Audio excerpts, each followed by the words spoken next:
All right, getting everything set up. And while I do, I already kind of started just a little bit before I pressed live. So let me just show you what I came up with ideally for the start. Give me 1 second while I get the iPad loaded up. This way I can see your comments and talk. So we're just messing around doing some music. For some reason, I just decided today I wanted to use Scalar. I hadn't really messed with it that much. But the good news is it will at some point come to iOS. So we've heard that from the developers, and I can tell you that it's moving along quite well. All right, so let me get the live up. I cannot show you anything with regards to that, but I am using Scalar on desktop right now, so that part you can trust. Give me 1 second while I turn the volume down. I don't want any unnecessary volume coming through when I'm looking at the chat. Okay, and I'll actually go ahead and silence my cell phone too, because I don't want that ringing while we're. All right, so we're using this is Spitfire Audio's Intimate Grand Piano. It's probably my main piano that I use the most when anytime you hear any piano sounds from me, at least. I do use Keyscape occasionally. Just depends on my mood and what I feel like. So these are the first 8 bars. We're gonna put a loop on that just so we can work within this range, and then I'll build something over here later for like an intro and all that. But for now, this is what it is. I'm noticing something, and I don't know if this is a glitch in Scalar. I mean, not Scalar, and I think it might be a glitch in Ableton, and it's something they kind of, in my opinion, need to work on. But for some reason, I always get this weird pop noise at the beginning when I first start. So I'm not sure, and it's usually right at the one. So I'm not sure if that's a plugin that's causing it or if it's Ableton. I can't say I know for a fact what it is, but it's one of the two, right? So we're working in C sharp minor, or we could even go E, or this could be E major. But I'm gonna go with C sharp minor because that's what I just want to put down. All right, so we use scalar. So these are some chords from Prism Audio, Render Audios that I use. These are gospel chords. And so,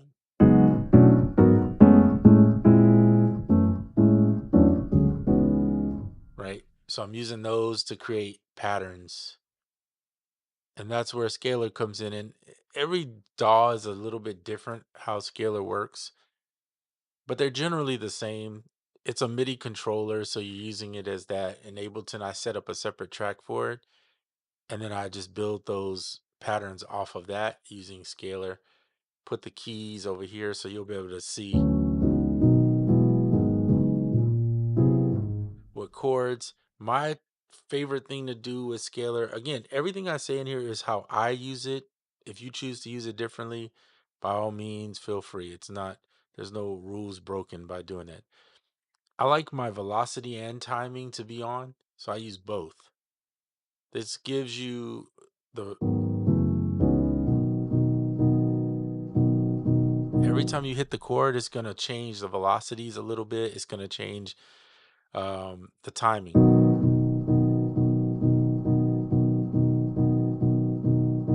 What I mean by timing is the notes are gonna be a little off, which is natural to be off. Let me consolidate this one so you can see.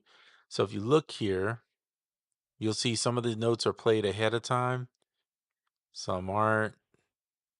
It's kind of it's the rhythm I play, but it's varied velocities. So one way to improve this even more is go in and select all and put some deviation on it.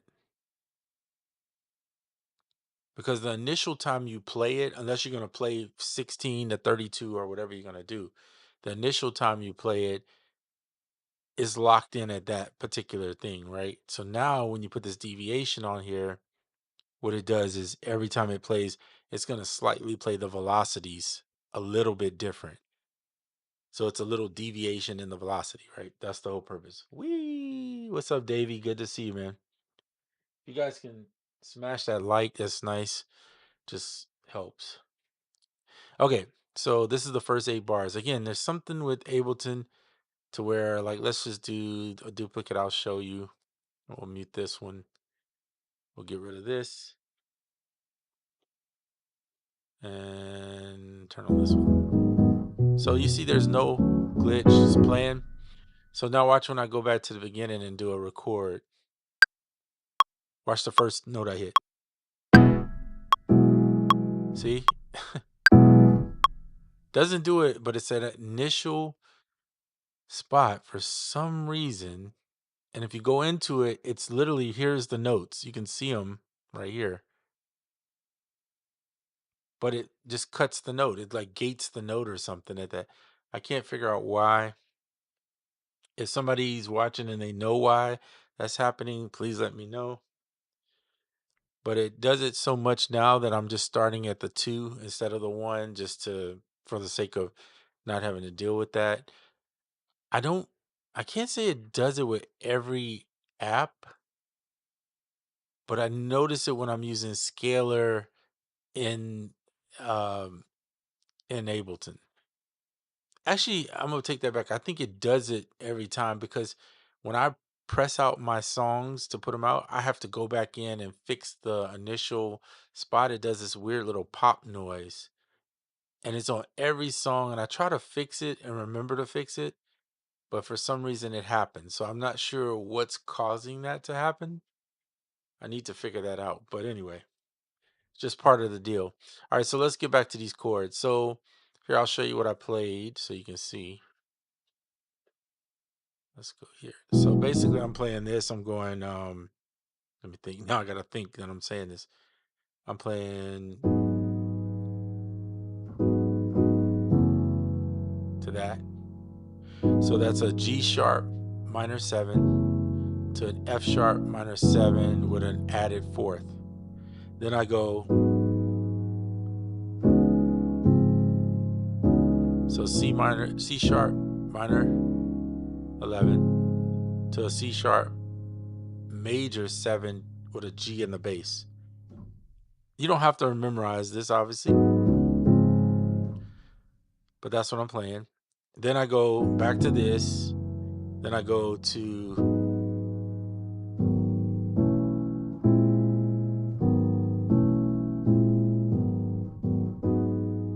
so this is the same chord,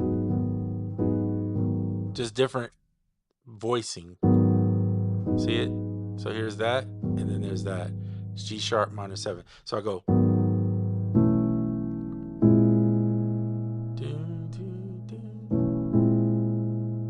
right there. All right, we can lock the scale if we want. This is not C major though. This is C sharp minor. So there it is.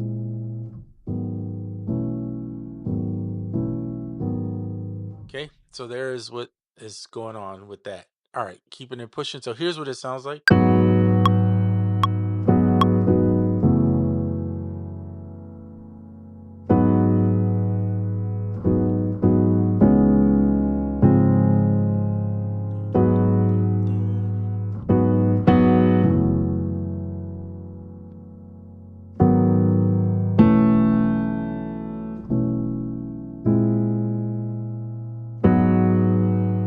We're gonna do some drums. So that kind of gives you that. I could use addictive drums, which is,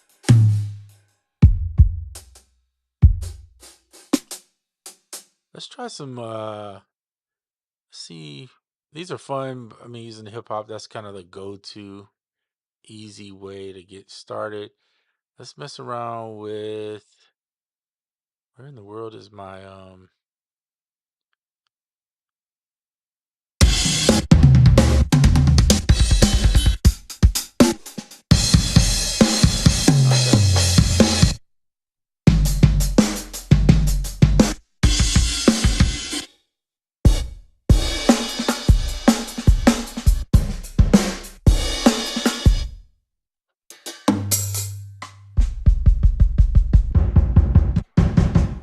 fine. I was gonna do some jazz drums, but let's go modern jazz.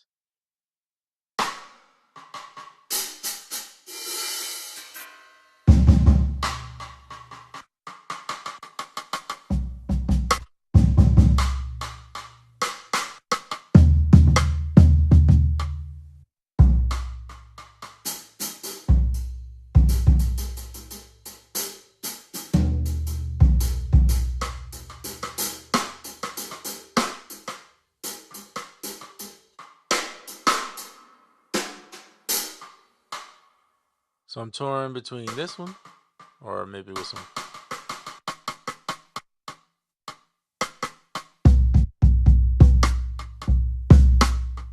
We could take the room off and then.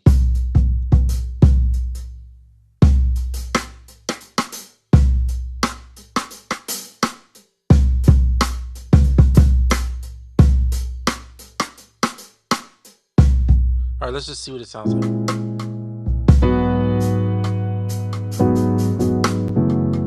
Let me turn the click on.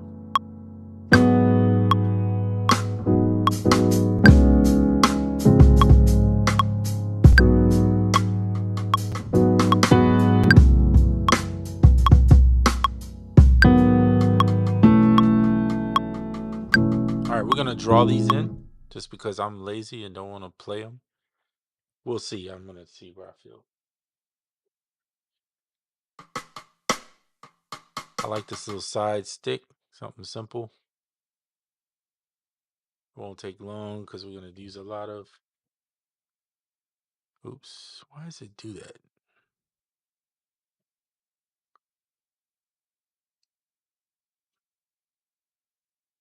Because I'm not perfect, that's why.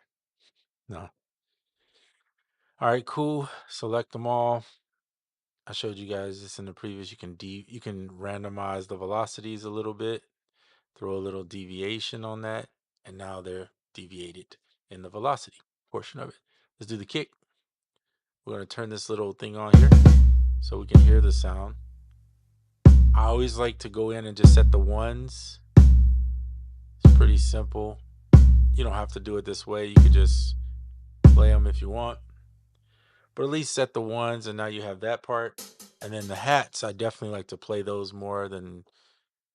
If you want to deviate these a little bit, turn the snap off.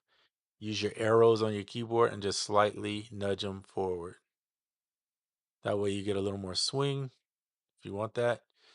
And then, let's see.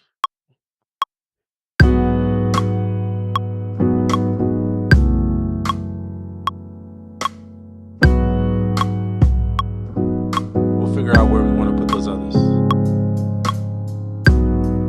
What's up, Crazy Rabbit?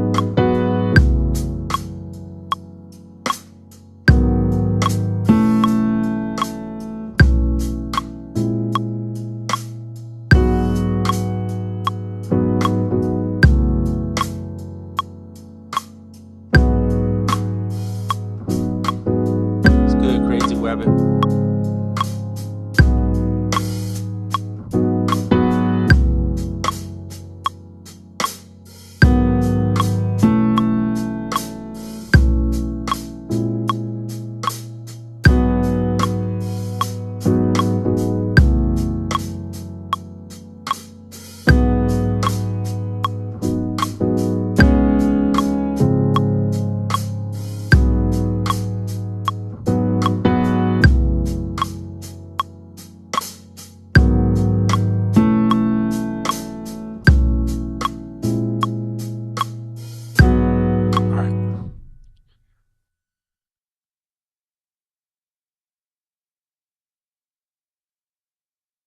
Oops. Messing up. Let's just play it in and record it. Why not?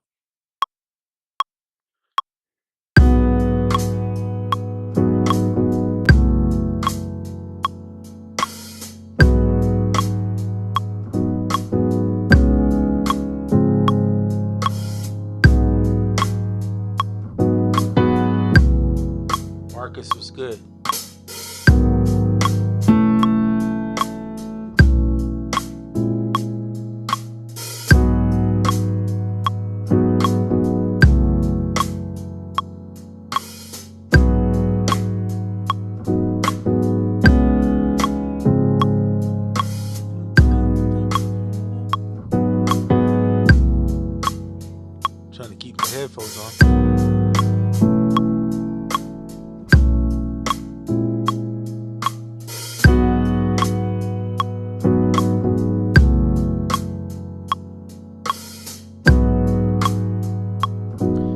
think the hats are extremely important. Hold on, let me turn this down 1 second. I think the hats are extremely important to play. I'm gonna turn the music down just a little bit so it's not so I can talk over it. To play because it gives the more human feel, and that's the part that you're playing the most, but you're not gonna be, sometimes you can lock the snare pretty good, but in my opinion, the hats are extremely important. So, but you can still draw them in if you feel like you need to.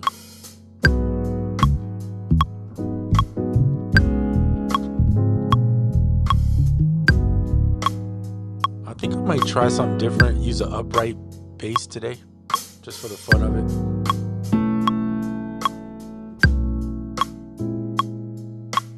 G upright.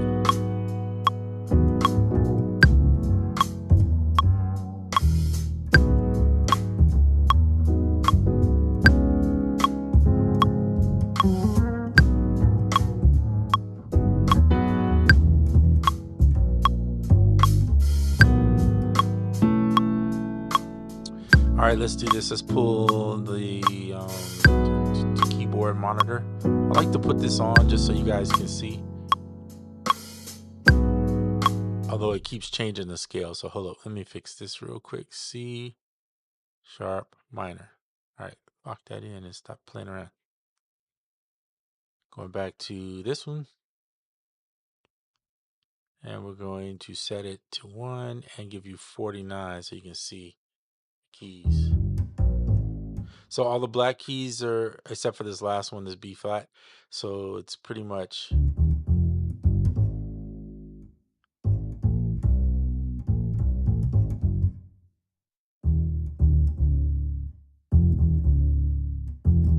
so that's your notes in the scale. Of course, you can play whatever you want, but let me start here.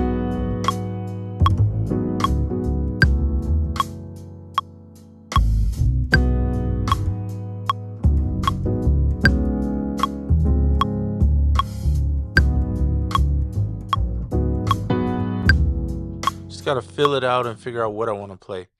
Let me think about the chords I'm playing. That helps sometimes. So we're going with a G sharp. And we're playing an F sharp.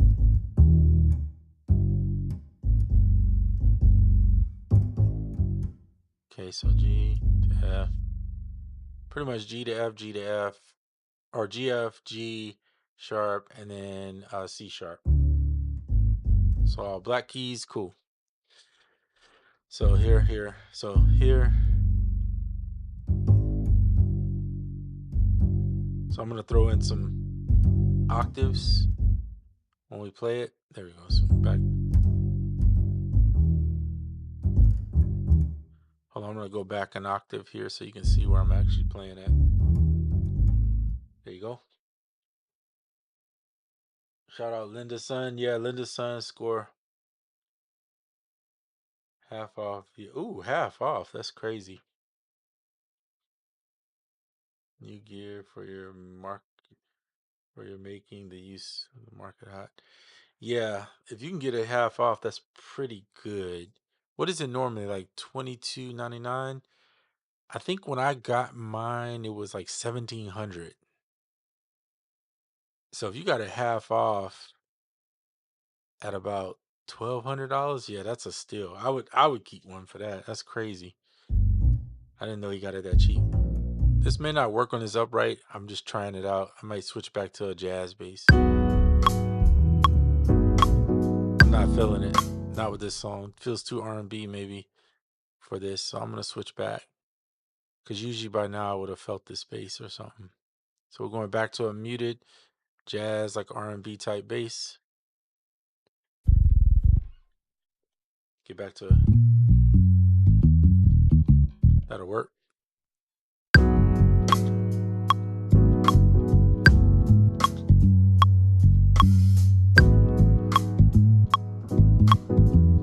So in bass, obviously you can play whatever you want. You have octaves, or you got fifth. It's pretty much where I live with regards to that. but then just play what you feel at the same times because you can get wild with it if you want it. So like a fifth,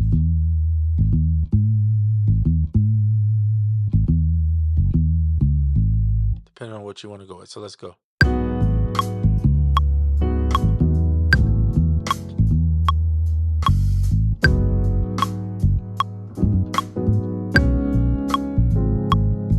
Or keep it simple.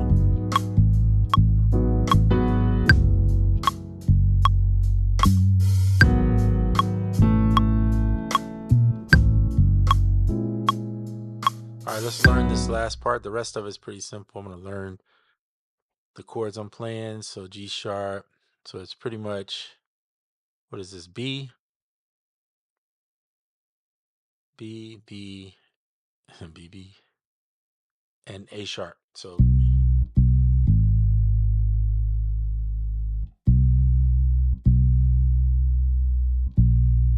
this note is out of scale, I believe. But it's interesting because it's chord tonally.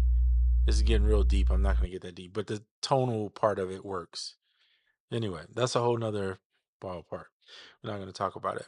All right, so let's just play something and see if we can get it.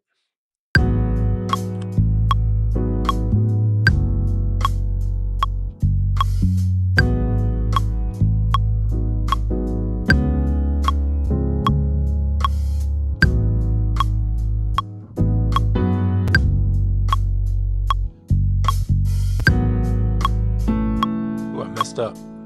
Sorry. What then?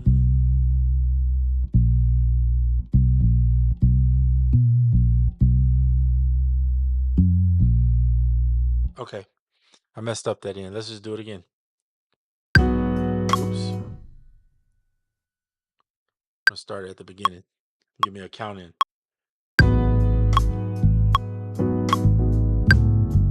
Messed up. Don't like it. Start over. Play it right.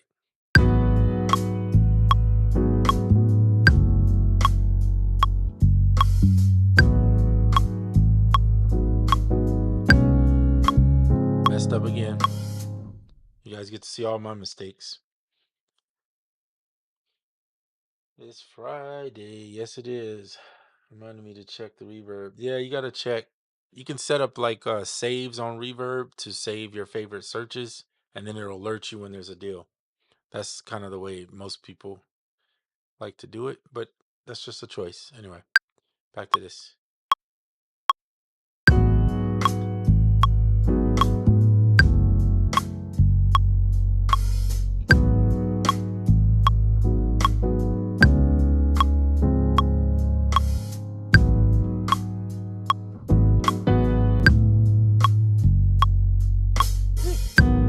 Messing up. Start over.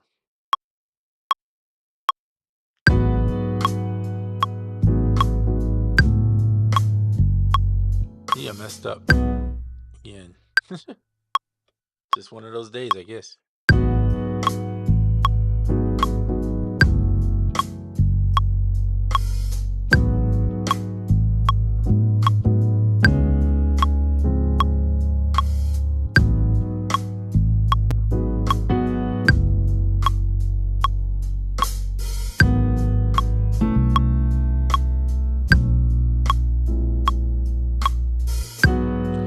I messed up, but it's okay. I'll fix it. All right, so let's go here. There's the notes. This last one's off though. I know because I heard it. So there's B. So we went G sharp to B. Okay. Watch this cool thing that you can do in Ableton. I don't know if it works in other DAWs, but see how these I'm selecting two here? You can see you can see the folded portions of the scale and focus in on what track. So if you're off a note or you feel like you want to adjust a note, but you want to know what note you should adjust, for instance, this one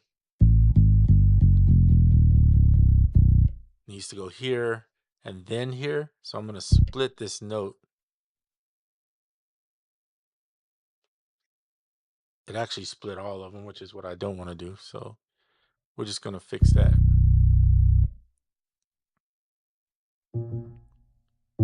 See that note there? So we're gonna focus in on, we're gonna switch the focus to the green. And if you look at the top, you'll see it move. So now it's focused on the green. So if I hit here, you'll see the notes green. So it's kind of cool to be able to see that. And now everything you adjust down here is the green notes versus which is the bass, by the way, in case you're wondering what I mean by the green notes.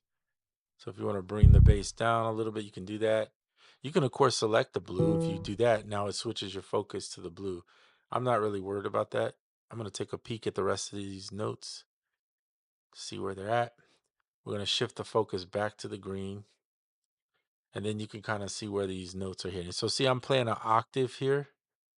So that's fine. And you can see here, I don't think I ever played a fifth. I could add a fifth on a note if I want to go back and work on that. Some of these notes are really low. Let's see how they sound. Not there. Let's start here. I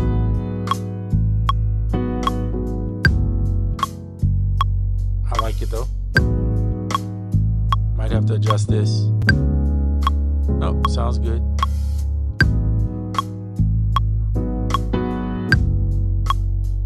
Okay. I don't like that. That sounds fine. All right, so this portion here, I'm going to work on it right here. So we're going to take a peek at this. Okay, our focus is on the green. So it's just the timing of this note is off a little bit. And location. So it should be following this bass down here. You see it? So we're going to play this note instead. And I'm going to lengthen this note just a little bit past. You can also take this note and slide it a little bit behind so that the timing sounds more human. So now it should sound like.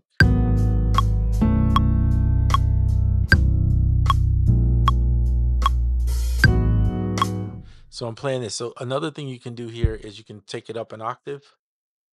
So you could hold shift, take it up an octave and play it up here. So that way these two notes don't sound the same. So it'll be.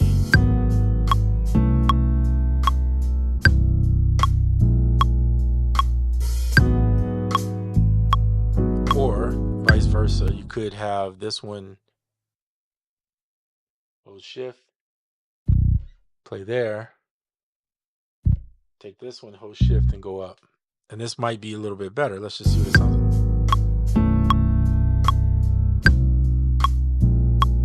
I like that a little better. Okay.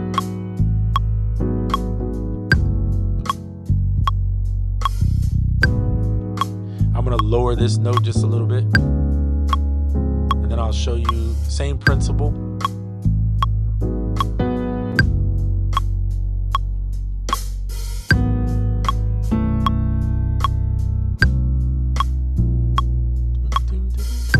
Okay, cool.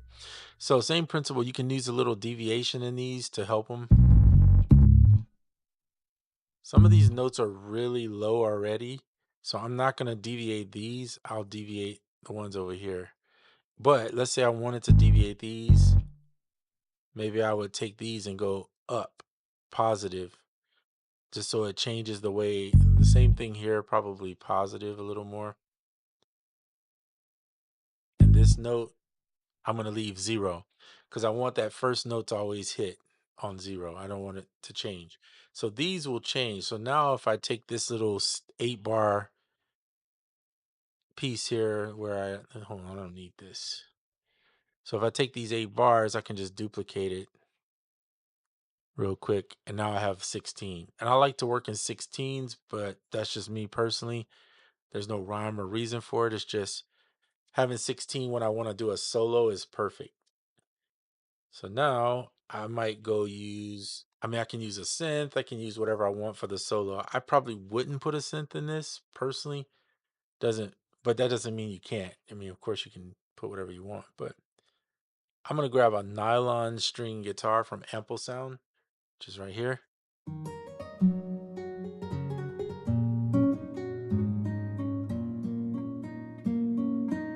Oh yeah. So Crazy Rabbit, to answer your question, yes, I did. Um, it probably will be Thursday next week, I think, sometime before I even see it. Um, I did do the one with the touch screen primarily because okay, so it doesn't offer MIDI. I know that. I'm okay with that because I have USB MIDI, so I'm not, and I can use Bluetooth MIDI, so I'm not really worried about MIDI. There's so many options on iOS and desktop to use MIDI Bluetooth that it really doesn't matter for me. Plus, I can just plug a USB-C into anything and have MIDI. Um, what matters to me mostly about that is the dual USB-C.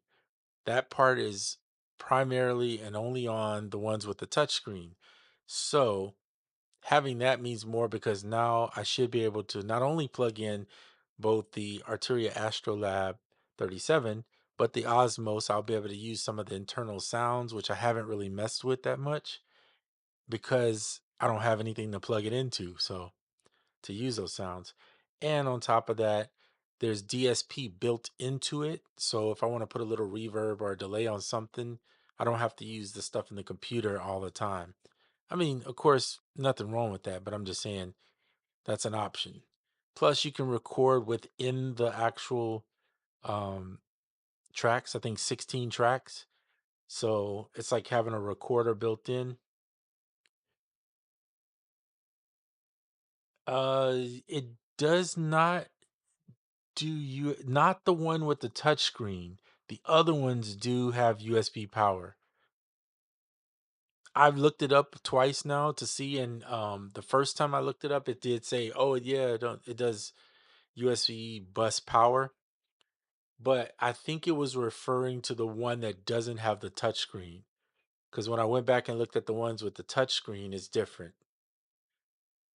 So yeah, the website could be a little confusing because yeah, we'll find out when we get it. In other words, and I told the company that I ordered through that I'm unsure that I'm purchasing it, not knowing, and have never used a Yamaha interface ever.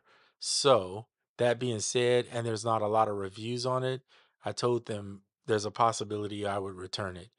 I'm not sure. I need to try it. And they were like, okay, yeah, no problem. We got you. You have 45 days. You're cool. No, it's okay. I got the same confusion too that it was USB. The one without the touchscreen is USB bus powered, but you lose the dual USB-C. So you got it to, so I've heard though that the plug-in as far as the power DC power stuff is actually better, that you get less crackle and pops in your stuff when you use a power source for it. So that can be good. However, keep in mind the only power source option on that thing is a USB-C that you have to have at least 5 volts to power. So that's interesting to me because it could mean in theory, yeah, clearly. Well, let's put it this way. It's the same, they order from the same warehouse as Zounds. So they are so you know who it is. It's AMS. But anyway, yeah, clearly that's funny. Clearly it wasn't Zounds. It definitely wasn't Zounds. Those people get I remember one time, that's a whole nother story. Let me leave this out of this video. But anyway, I should get back to the music, but yeah, we'll see. I'll give you the details more once I get it in my hands and try it.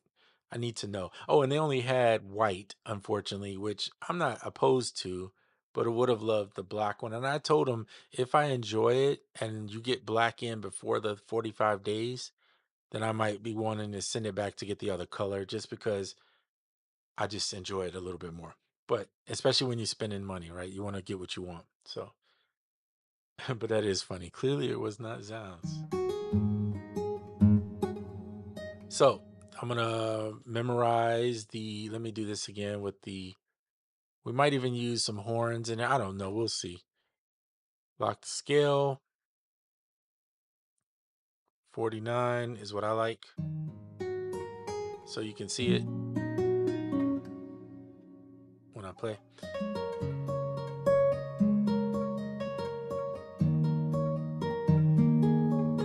This first set doesn't matter, so I'm actually gonna pull it over to 2.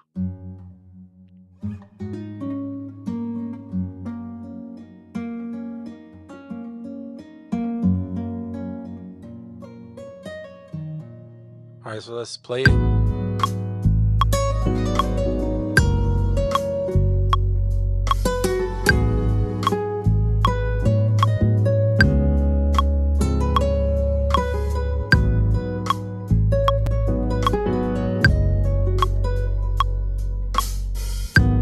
Sorry, but this click is driving me crazy.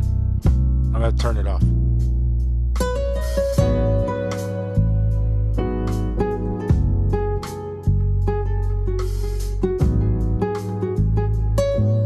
Too much reverb. Hold on a second.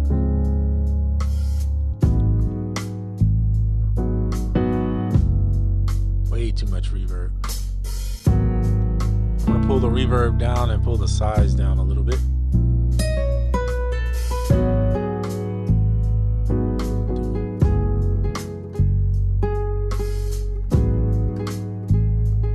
I'm gonna turn this reverb off and put my own reverb on. Because that's dry without it. So let's put some Valhalla on there. But what we're gonna do is use a room reverb. I would use the plate reverb, but now we're going with the room. All right, so Valhalla. Turn off that. And we're gonna look through these presets, particularly these Menta Foundry presets tend to be really nice. I'm trying to see if there's something that might. Short plate. I'm thinking, let me try a wood. Ooh, no. Lord, no. No, that's insane. Maybe I'll have to make my own at some point. Let's see. The LV sound for your master. I'm thinking studio ambience. Let me see. No, that's still too much. Let me pull some of that mix down. I don't like that. So let's keep looking. The hall is not bad, but for some reason let's see what a jazz hall sounds like.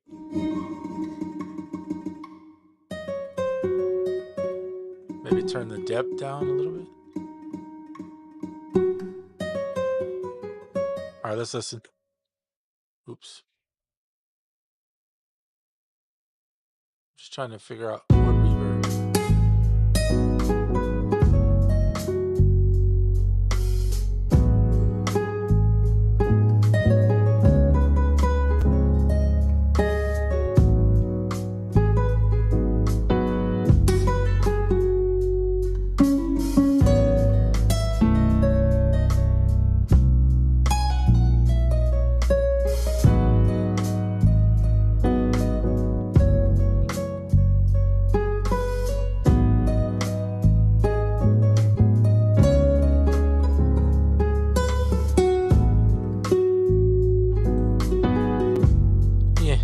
Feeling that.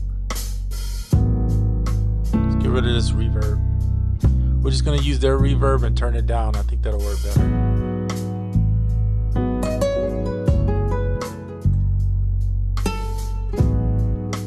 And I'm using the Osmos, so of course I can pitch bend each note.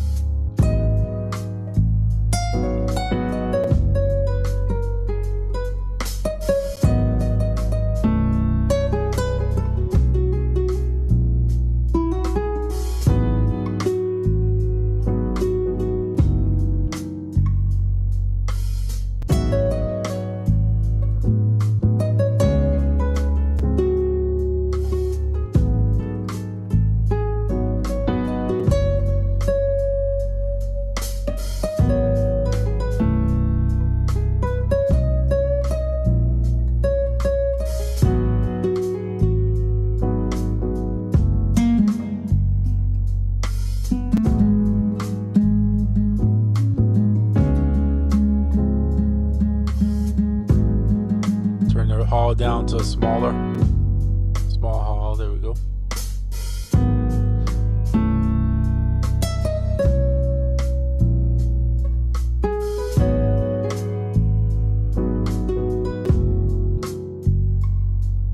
So So we're gonna use this in here. I'm just playing around and filling out what licks I'm gonna play and kind of vibe to it.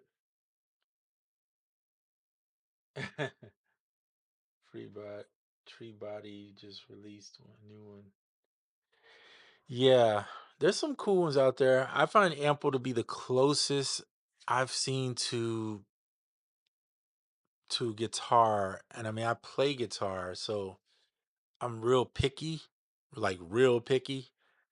I prefer obviously to play the guitar, but I don't have room to keep all those guitars in my house. So when I need different ones and when I'm just trying to do something quick, this is so nice to play a melody or a little lick over the top of a track. So let's just play around. We're gonna come up with something here. Something's going to jail. Oh, I don't want to hear this.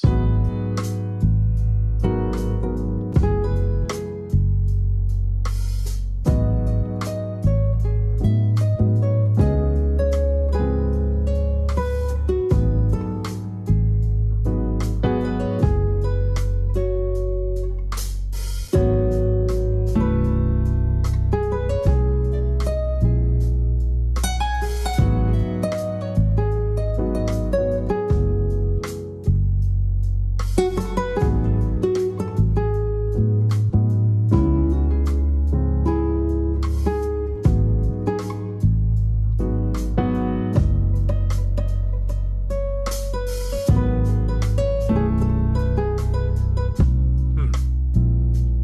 It's there, but I'm trying to find that groove, find that thing. So it takes some time. That's part of it. I do feel like the nylon sounds really good. I could try another guitar. Maybe it'll come to me. Let's see. But I do think the nylon just has a nice mellow vibe to it. We could try the White Falcon because it works good with jazz and blues. Let's go in and grab Blue Bossa is probably but it's gonna sound more I don't want to say metallic, but more electric for sure. We'll see.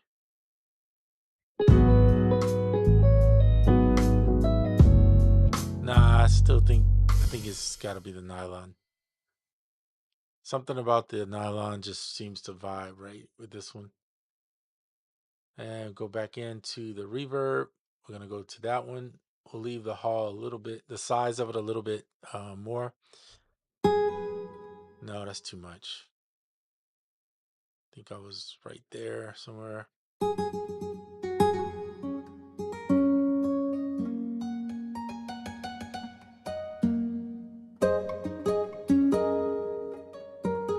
Okay, so that's where we're at. Let's see where we go.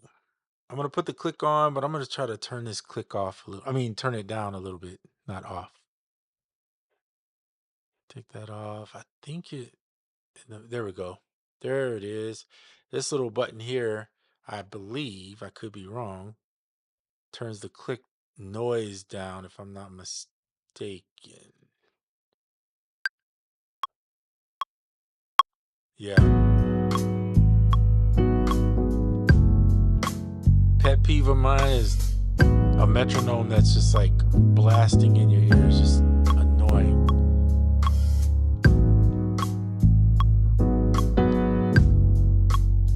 The MPC by Timu. That's funny.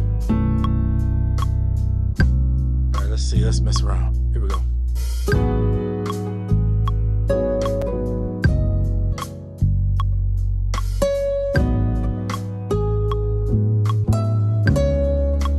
You know what I'm gonna do? I'm gonna turn the my bending capabilities up in the Osmos. So like, let's see.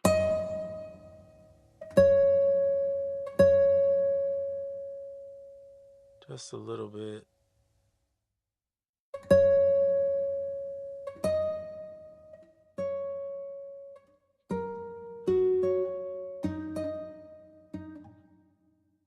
Sounds natural. Turn MPE on this guitar. Enable.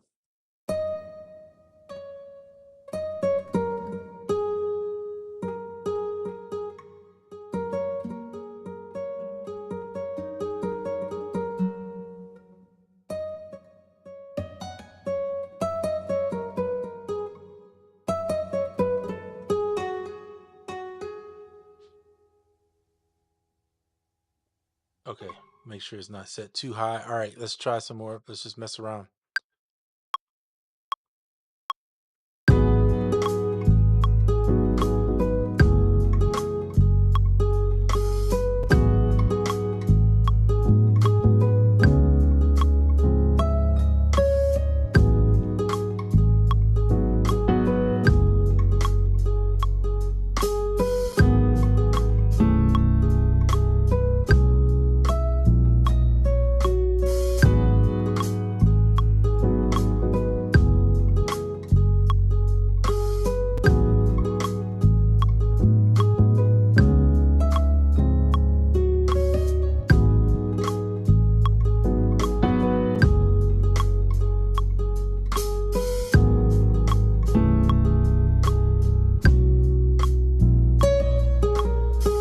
Yeah, I like some of that though. I think I like where I'm going with that. I just need to work on finding what the turnarounds are going to be.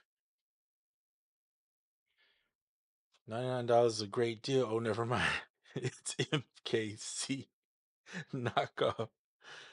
Have you heard of anyone that's made a song leaving the metronome sound in? I've never heard of anyone doing that. I don't think it would be bad if it disguised itself. Like if you turn it down low enough, it wouldn't be terrible. Um, you really don't need it at this point. The only reason I have it on is because I like a little intro count in, so I could start on the one. But technically, I don't need it, I guess. But because I'm doing not your standard way of recording, I'm using MIDI capture. It's nice to have it on. So you get that little 1, 2, 3, 4 right there. No, I like what I did before. Try it again.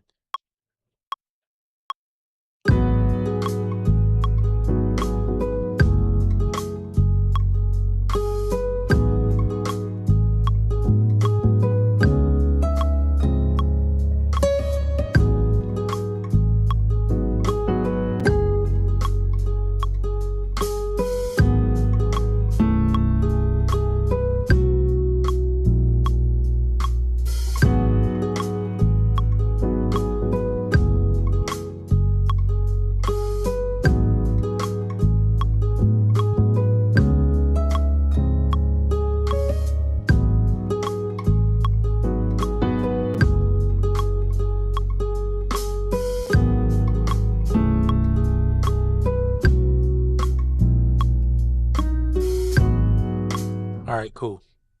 I may adjust a note in there or two, but we'll see.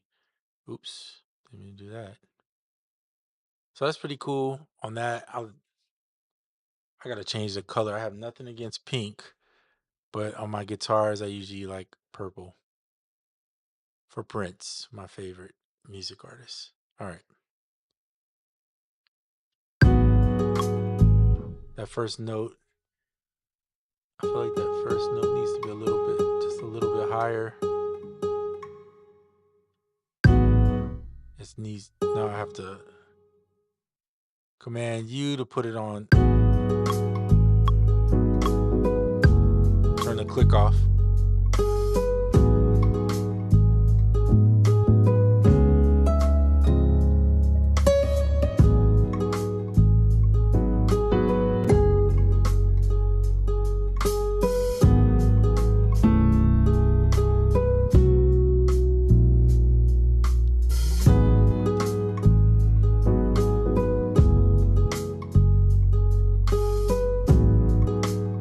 Turn it down. I just wanted to be there, but be present, but not like present.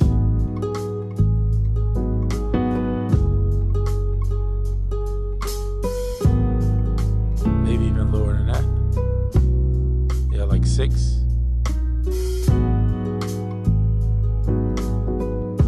Maybe back to 3.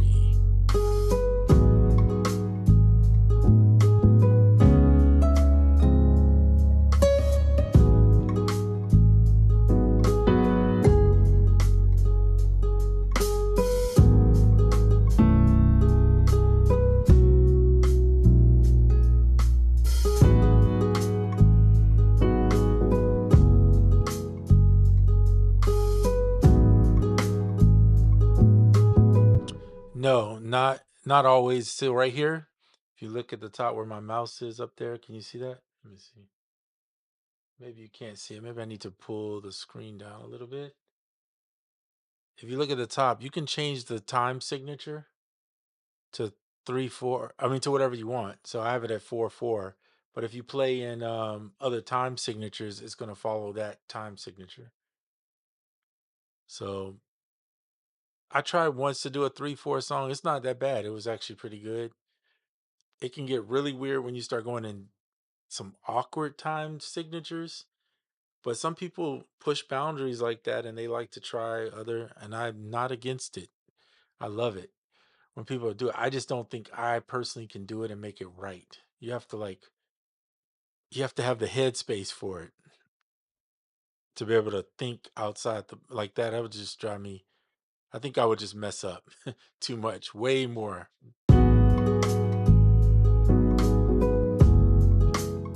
So yeah, they follow the whatever the time signature is. I would change it, but then I have to let me see if I move it to 3. We're gonna move it to 3/4. So here's what it would sound like on a 3/4. It still gives you the clicks, but you can hear where the 3 where it goes 1, 2, 3, and then it's like so if I change it to what is that 3? Let me change it. Let me change it to 3 something different. Hold on. Let's go with 3/8. No, let's go like 3/6. Well, it won't let me change it to 3/6. Maybe I could do what would be a good 6/8? Yeah, let's try 6/8. All right, cool. You can hear the accent where it goes 1, 2, 3, 4, 5, 6. 1, 2, 3. So on the every time on the 1, it's gonna change, right? All right, let's get back to 4/4 so I don't mess up the song. But anyway, yeah. So it just depends what the time signature is. 3, 4.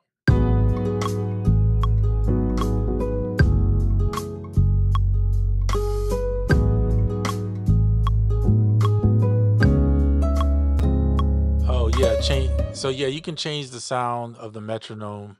Pretty sure. Classic, and here they only have 3. So it's classic, click, and wood, like a wood block. Or you could do click, which is that's a little more subtle. It's not bad, but it's definitely more subtle. Okay. And then what was the other one I showed you? Wood block. So here's wood.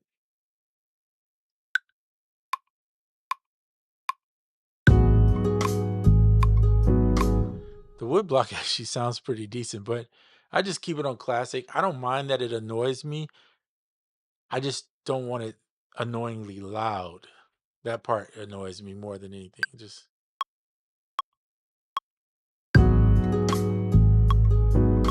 so yeah, I pretty much turn it off once I'm where I need to be, but for a count in is actually nice.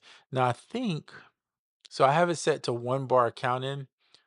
Um, you can click this box that says only enable when recording, but the problem is I use MIDI capture more often than I do record.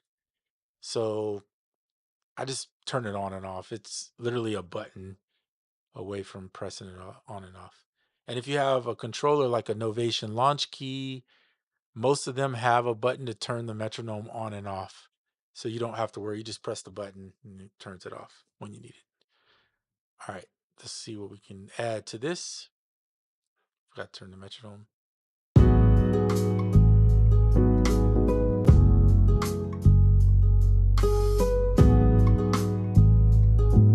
Let's mess around.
Valhalla for sure. We're gonna grab the this one that I preset.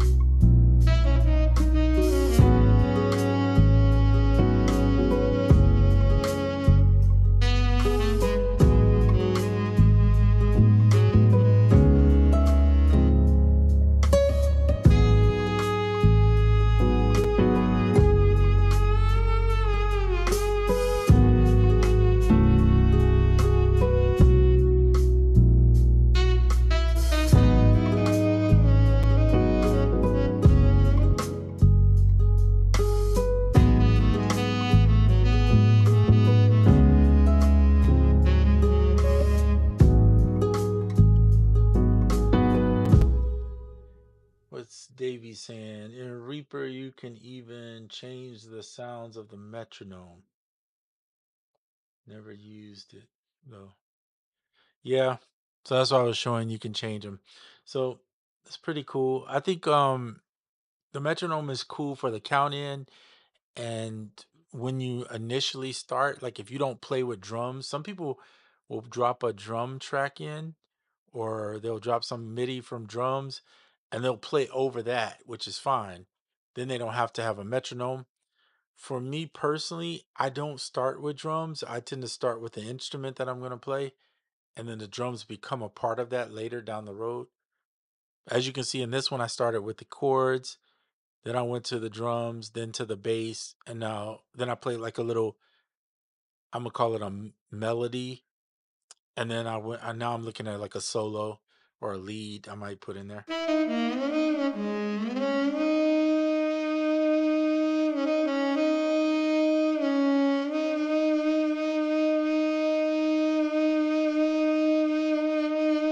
Changing the bend on the Osmos.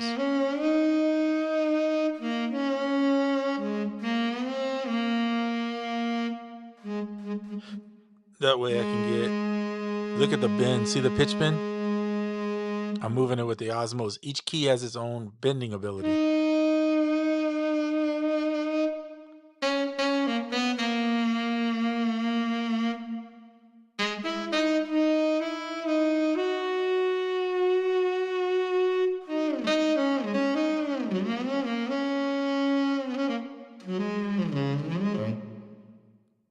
So that's what I'm doing right now. So now we're gonna just play over this and see what we come up with.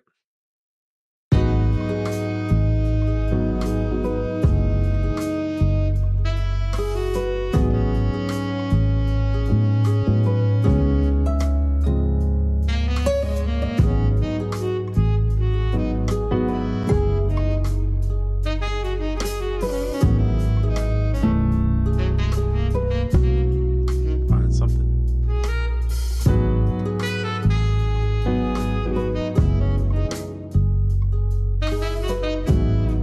There's this one guy who I think he subbed my channel. He man, he does some really good covers with he uses Swam instruments. He has the breath controller, because there's a breath controller. If you guys don't know that, you should definitely look into that if you're interested in Swam and want to do that with a keyboard. You can use, well, he uses I think a eWii or one of those controllers like that. So here, let me show you. But there is a breath controller that's a little, I think it's like 150 bucks or something, and you put it in your mouth and it basically, you're blowing the notes while you're playing the keys. Anyways, really cool. But I think he uses this one, the eWii, but he makes some incredible music, and he's redoing like, he's a good musician for sure. He's redoing like sound score movies or something. It's kind of interesting. Anyway, I stumbled, he actually chimed in on one of my channels where I was using this, and he mentioned what he did, and I checked his channel out, and he's pretty incredible. It would be fun to get somebody like that who knows how to play to just do a little solo over one of your tracks. Doesn't have to be nothing major, but even if they just played over a track, it would be kind of fun to do a collaboration. So if he ever drops in, if he sees this by any chance, and you know who you are, I just can't remember his name offhand. Um, yeah, and you want to just play over one of these tracks, I'd be glad to send it to you and see what you come up with. So anyway, I'm gonna leave that there, but I was just made me think of that.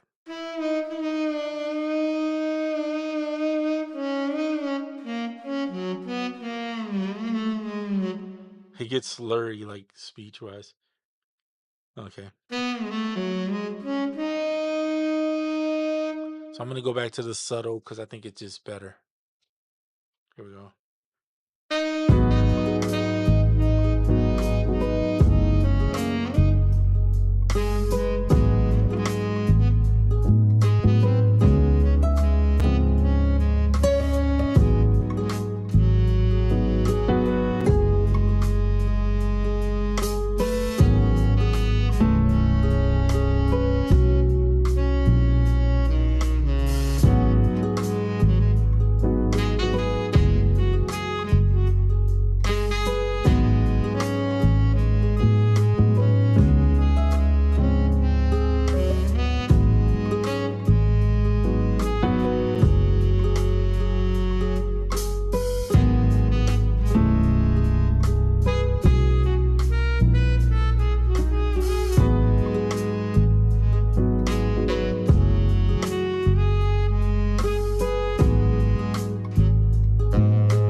All right, so played out on that for a little bit. Let me go ahead and move to something different. Try some um, different things here to see what comes out from it. Maybe we could use the White Falcon for a lead. Just see what it we come up with. I'm just using different ideas and whatever fits, and if it doesn't, it doesn't. We'll just use the default and play.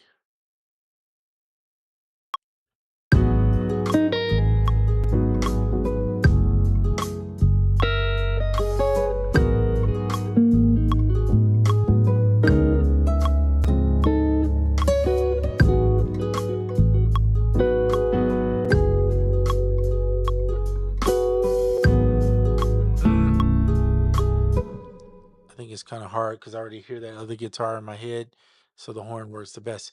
I think that's where we're gonna end it today. I don't force anything, and I don't think you should either. When you're making music, don't force it. If it's not there and it's not happening, just wait, come back to it a little later, and sometimes it'll click and it'll happen. And that way, when it happens naturally, you'll enjoy it more. I think you'll feel it and you'll be like, okay, this sounds good. This is like legit. Some of the other things I like to do is check on these drums in here, for instance. I'm going to boost up this. This is the drum bus that I'm boosting up.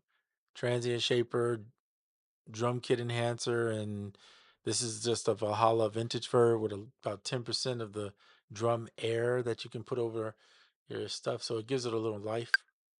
Oh, and then the other thing that I was shown by actually speaking of, was shown by Hero.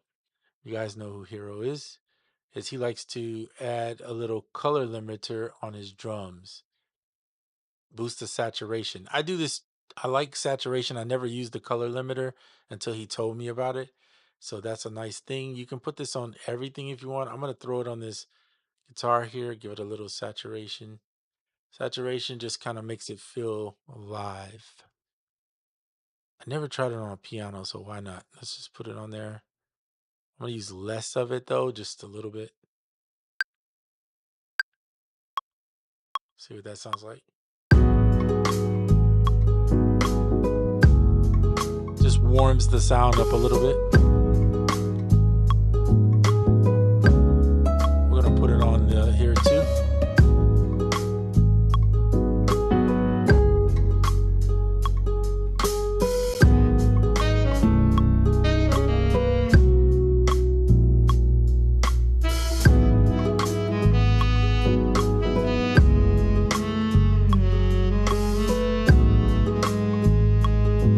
Nice. So we won't be playing with it because I'm not feeling it right now. But we got the basis of the track done here. This track could end up being in the next sample soup. So pay attention to that. Now I know who was it? Raul Lifted Noise mentioned, hey, why didn't you put you know, the two track, which is basically a summation of what you played in the sample soup? And part of the reason why I don't is because I'm hoping that people will not just sample this song, but they will actually take the parts and utilize the parts in their music. So if you want to sample the guitar, you have it separate. But I may start on sample volume 3. I won't go back to the others and do it, but I may start including the whole um 2 track if people really want it. So drop me a comment in some of the videos when I do the next sample soup, which will be not too long from now. I'll probably start. I just took a little break to get a little rest from doing it so I don't get burnt out on it. But when I start the volume 3, if you want, and I'll do a video on it, but if you want me to put the 2 track in where it's everything combined, just let me know. The only problem is if it has drums, you're going to hear the drums played over it, and that kind of, to me, defeats the purpose of sampling it. Like, why would you need those drums in there when you're just going to put your own drums or your own bass?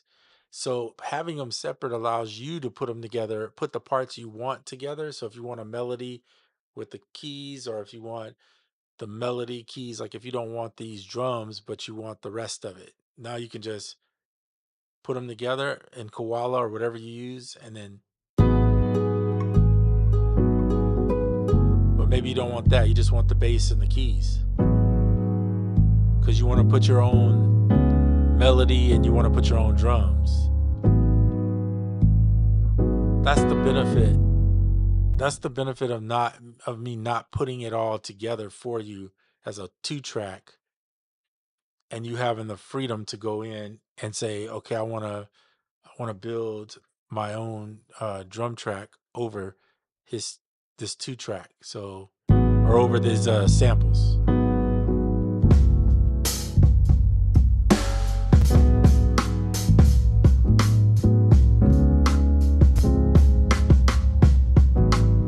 Whatever you want to do. I'm just saying that's the freedom. And I take that away from you if I don't just give you the samples, the stems, that is, like each individual. So I want to give you as much freedom as possible. You can always just put them together, and you have the tempo and the BP and the key and the tempo. You can, so you know that much, you know what key is played in, and then you can just take it from there and put it together where whatever parts you want. It's more freedom. So I know some people don't want freedom. They want a challenge of finding a sample within something that's all together. So if that's what you want, just put it all together. In Koala, you just, there, look. If these were separate, I'm going to do a new one here so you can see it. Yeah, that's fine. Oh, no, I don't want to do all that. Just go new, don't save.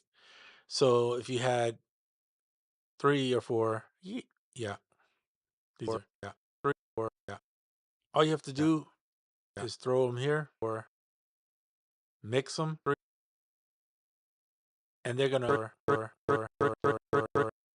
So in this case, all these 3 here would be dropped in whatever parts you want, and then it's gonna line up because I'm giving it to you lined up already from the beginning. So all you have to do is drop it in, and you got your summation or your 2 track of whatever it is. Or this was terrible right here. Don't do this. Or I'll get rid of it. No worries. So anyway, that's it for that. I'll see you guys on the next one. Appreciate you, Crazy Wabbit, Davey, and who else stopped in? Marcus. Thanks, Marcus. All you guys for commenting. Thanks to anybody who hit the like. And I'll see you guys on the next video. All right. Have a great day.